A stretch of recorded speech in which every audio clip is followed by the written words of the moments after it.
Hey everyone, I'm Jody Franklin. I'm a functional medicine practitioner and did a post earlier today about mercury toxicity, and it got a lot of questions coming up, a lot of people messaging me, asking me about the tests and what tests I use and how my program works. And so I thought I'd come on here and help you all as best I can. I asked you to give me some questions, so I'm going to try to answer them all. But I just want to say my heart goes out to so many of you with what you're dealing with and what your kids or what they're dealing with. I had an autoimmune skin condition myself called chronic urticaria, which is hives all over my body for almost 20 years, and I suffered terribly, covered with them, with joint pain and to the point where I couldn't walk some days because they were on my feet, and I'd stay up at night scratching all night until I bled, and then I'd keep scratching. So it was no fun, and I'm glad to say I've been in remission for 10 years, and that there was a lot of tinkering and figuring things out. And since then, I've been studying functional medicine and trying to learn how to do the same for people. I had a client who came to me with vitiligo, and I wasn't sure if I would be able to help her, but I told her I'd give it my best. And within eight months, she got significant pigmentation back, and it was a very emotional time for both of us, just to see what functional medicine could do. And since then, I've worked with, I think, 18 or 19 clients. I'm working with some currently, and they've all gotten pigmentation back. Some of them, almost all, some of them maybe 50, 60, 70%. It just depends on the person. Only one I haven't been able to get pigment back on, but she was a 13-year-old girl who was not interested in following the guidelines. So we managed to stop some of the depigmentation, but we weren't able to address anything until she's ready to do that. So the person who's doing it has to really be ready to want to make significant changes in their life in order to get results. But I just wanted to tell you about the lab test, because the test, everyone is asking me, what is that? The one that I recommend, and I recommend you all seek out a functional medicine practitioner if you can find one. I know there's a cost to it. I know it's expensive. I get it, and I wish there was some other way around that. Hopefully insurance companies, they're looking at functional medicine now, thinking of covering it. It takes a lot more time to work with people using functional medicine, and that's why functional medicine practitioners charge a lot more, and most of them don't take insurance, unfortunately, or if they do, they might charge a copay. But anyway, this is the test. I blocked out some of the personal information on this test, but it's called a NutriVal. I use this test or what's called an organic acids test for every client that comes to me with autoimmune diseases, because this is what's going to tell me molecularly and nutritionally what's going on with that client, where the breakdowns are. So this is one of the tests I use, and I just want to show you, like, it gives you levels, vitamin levels and nutrient levels that the person might be missing. There's a bunch of pages in here. These are kind of hard to understand. Metabolic analysis markers, so we can see where the breakdowns are, and anything in the red, we're seeing that there's a big problem.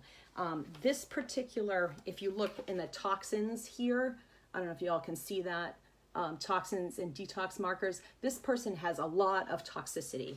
And I find that a lot in my clients who have vitiligo, and just about any autoimmune disease. And the problem is that there's sometimes a breakdown in methylation. Some of you are asking about this, where methylation is the process by which you get rid of toxins, and most of it takes place in your liver.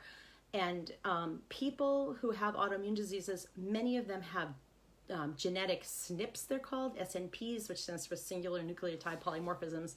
Anyway, what it does is it prevents your body from properly getting rid of toxins. Now, there's things you can do about it. I actually have a genetic SNP on both sides of my family for MTHFR, one of the SNPs. It's considered homozygous, where you get both sides of the family, so it's a double whammy, and I wasn't able to detox well. And since then, I've learned how to get these toxins out of my system. I had mercury levels off the charts, and that was one of the drivers for my autoimmune disease. So this particular client that I'm working with has similar issues. This is a client with vitiligo. Oh, there's more amino acids here that we're looking at, that she has some issues with protein breakdown and things like that, which we're going to be working on. And we look at fatty acid metabolism, and she's got some issues here as well. But I do want to show you the toxic elements. This is what I was showing you guys earlier. If you look at that, she is off the charts for mercury. And mercury is awful. No level of mercury is a good thing. There's lots of tests. People are asking me about a hair test. I do not recommend a hair test for mercury. It is not an accurate way to measure mercury. I have a client who had hair levels off the charts, but when I did the chelated urine test, which is the test that does work very well, it didn't come up nearly as high. So it's not a good measure of mercury burden. This is the Nutraval is actually a whole blood test. Serum mercury is not going to tell you very much. Whole blood mercury will. It's hard to find these tests. That's why I use the Nutraval. I also use a chelated urine test. Now, not everyone who has vitiligo has mercury toxicity, but I do find that they do have toxins, and that's why I look at what people are using for what they're eating. First of all, I recommend eating organic food, and I know it's more money, but there's ways of getting around buying cheaper cuts of organic meat, slow cooked meats and things like that. The vegetables, particularly the ones on the Dirty Dozen, you can Google Dirty Dozen organic and find the ones that have the most pesticides, and you want to avoid those foods. But I'm finding that there's a lot of toxicity when it comes to autoimmune disease, and it's in some form or another. It could be mold, it could be heavy metals, lead, and it could be pesticides, it could be all kinds of things. So that's why I do this test to figure out. I had some clients that are high in cadmium. Cigarette smoke and things like that can do that. Secondhand smoke. Arsenic can be an issue. Certain foods have high levels of arsenic. So I look at these things. The other test that is critical to do when you have vitiligo and you're looking to put it into remission, in my opinion, is a stool test, and not the kind that you're going to get at a typical Western medicine. Sorry about that. Anyway, long story short, this is going to give you information on what's going on in your gut. And I'm just going to show you really quickly that this particular client, it does explain things like digestive breakdowns and things like that, how well you're digesting certain foods. And I'm also, I also look at things that like bacteria that may be in your gut, pathogenic levels, potentially pathogenic levels. This particular client has very high levels of yeast and different endemic bacteria that have just gone awry. So there's usually big problems with that. I've seen people with anything from parasites to pathogenic species to dysbiosis, and it's in just about every person who comes to me. Actually, in my case, in every person who's come to me with vitiligo, there's been gut issues. So we have to look at that too. Really quickly, I'll finish up because I don't want to keep you guys too long, but there's other tests that I do. Sometimes, a lot of times, food sensitivities are at play. Really important. Food is definitely critical, and I'm sure on this page you guys know a lot of the things that you need to do as far as diet is concerned. But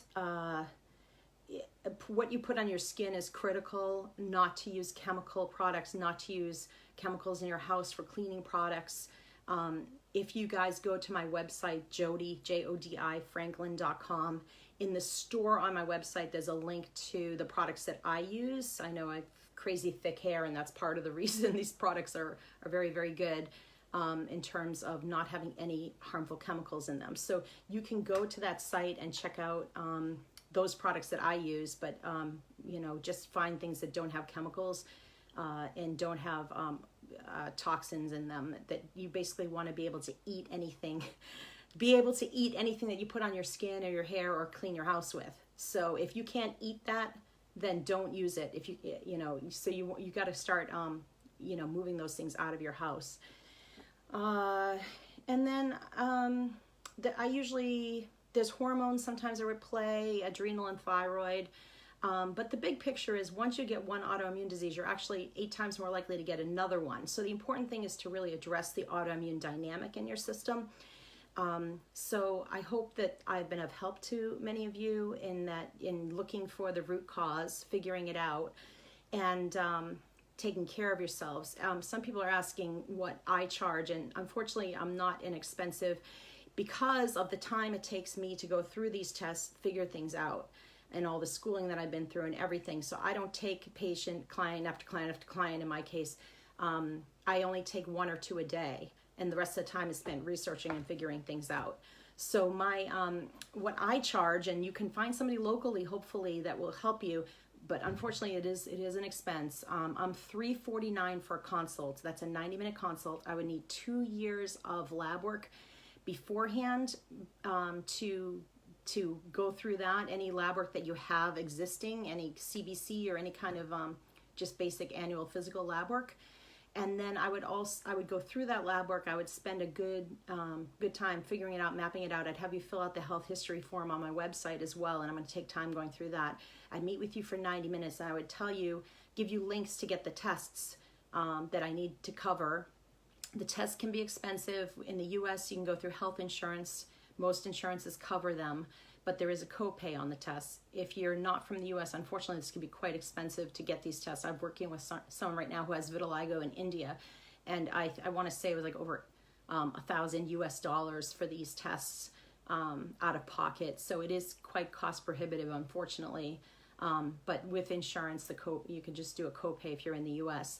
And then I meet people twice a month, and we go through the labs as they're coming in, and we make changes and we make adjustments. So it's not an exact science, but what it is we're working as we're going, we're seeing what works, and we're using the lab information to guide the treatment. And so there's a lot of supplements involved as well. I charge $497 a month right now. My rates are subject to change. So if you're watching this is an old video, it could change, but I just want to let you know that it's not inexpensive, unfortunately for me. You may find somebody locally who's less money. So just wanted to tell you about that. And I do work overseas through, we can use Facebook Messenger to speak. But anyway, I just wanted to give you guys all that information. I want to wish you a lot of luck with it and a lot of success with it. And take care of yourselves, and just know that this is something that can be put into remission with the right steps. Good luck, everybody. Take care.